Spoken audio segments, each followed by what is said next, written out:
Hello everyone from southern Spain. As you can see, no, I'm not at Catalonia. I'm not in the Barcelona track. That's because YouTube hasn't paid us enough money yet, which would be nice. So, give us some more money.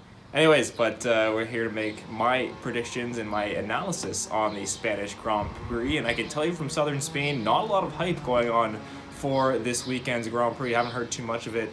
Of course, the Grand Prix happening on the northern side of Spain. If you don't know your geological graphics of, that's not a word, but anyways, don't worry about it. Anyways, for Spain, for the Spanish Grand Prix, I really would like to see Red Bull have a comeback weekend for themselves. Of course, last week with the accident involving Max Verstappen and Daniel Ricciardo, you have to think Team Orders will be in their respective corners for this race.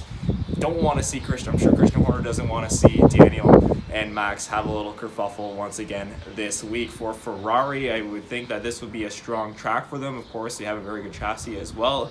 Sebastian Vettel looking to continue and try to get back his championship position on top of the F1 grid. Of course, Kimi Räikkönen looking to prove that he is not just a number 2 driver for Ferrari, and I would think that if Kimi does end up getting pole in this race, and he has qualified well so far in this season, that he could make a push and try to get his first win in what would be years for Ferrari. For Mercedes, of course, they'll be looking to counteract the Ferrari presence that will be brought in Spain, and I would have to think that Lewis Hamilton bringing out his what could be his hyper mode that they like to call the party mode in Mercedes, if that still exists, that they would like to try and get and cut down in on the constructors lead for Ferrari. Moving on, a couple of surprises I would like to thank, of course, home Grand Prix for Fernando Alonso and Carlos Sainz. They will be looking to make an impression on the hometown crowd. Fernando Alonso, a legend here in Spain, will be looking to have a good result like he did last week in Baku. For Carlos Sainz, will be looking to continue his growth with Renault and to see if him and Nico Hülkenberg can make a little change inside of that midfield battle. In terms of other teams, you have to see Toro Rosso maybe try to sneak in there with their Honda power. It will be interesting to see. Not too many straights here in Catalonia, so it will be more of a chassis track in my opinion.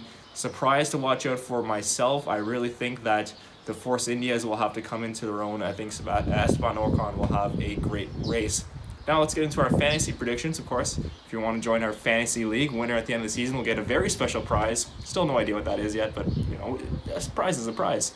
For me, $100 million to spend. Right now, my top 2 drivers, Sebastian Vettel and Kimi Räikkönen. I really think the Ferrari presence will be key in Spain. Other drivers I had, and this driver is going to be my turbo driver of the week. It's Max Verstappen. I think he'll have a great comeback race after that mistake that cost him and his teammate and the Red Bull team in general a ton of points in Baku. He's my turbo driver. I think he's going to get a podium finish in this one, and I have to go for the Spanish guys in my other 2 picks for my drivers, Fernando Alonso and Carlos Sainz. I'll round up my 5 drivers in fantasy, and my team to watch out for, my team that I picked is Renault. I think Nico Hülkenberg and Carlos Sainz will have a very good finish, nice average finish for themselves, and get a lot of points for themselves. So, Chris, Shaker, hope you guys enjoy the race as well. I'll be enjoying a race from Spain, and everyone watching, thanks so much for watching. We'll catch you back when I'm back for the Monaco Grand Prix.